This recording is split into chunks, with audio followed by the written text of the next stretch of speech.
बघा, ज्यावेळेस आपण एखाद्या संख्येला 10 ने भाग देतो, 100 ने भाग देतो, 1000 ने भाग देतो, 1,00,000 ने भाग देतो, म्हणजे एकावर शून्य असलेल्या संख्येने भाग देतो. म्हणजे समजा त्या ठिकाणी 54 भागेला 10 करायचे आपल्याला, किंवा 712 भागेला 100 करायचे आहे. त्याच्यानंतर 814 भागेला 1000. ओके, अशा पद्धतीचं ज्यावेळेस भागाकार करायचं त्यावेळेस भाग देत बसायचं नाहीये. काय करायचं, अंश लिहून टाकायचं.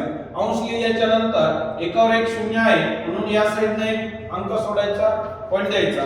नंतर आता हा अंश लिहिला 712 लिहिल्याच्या नंतर एकावर दोन शून्य 100 असल्यावर, तर इकडून दोन अंक सोडायचे, इथं पॉइंट द्यायचा आहे 7.12. त्याच्यानंतर त्या ठिकाणी 814 लिहिलेत आपण, एकावर तीन शून्य आहेत म्हणून इकडून तीन अंक सोडायचे, 1 2 3. त्याच्यानंतर पॉइंट द्यायचा.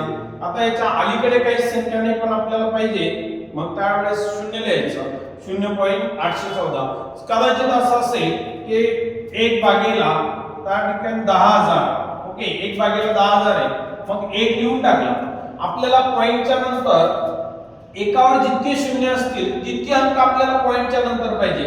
मग एकावर किती शून्य तिथं 4 शून्य, म्हणून आपल्याला पॉइंटच्या नंतर 4 अंक पाहिजे. इथे एकच आहे, मग काय करायचं, 0 0 0 3 शून्य दिले आणि हा एक अंक, असे एकूण 4 अंक झाले.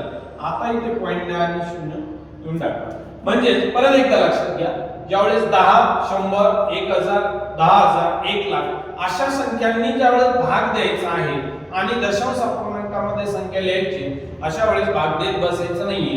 एकावर जितके शून्य असतील तितके अंक सोडून त्या ठिकाणी पॉइंट द्यायचा आहे.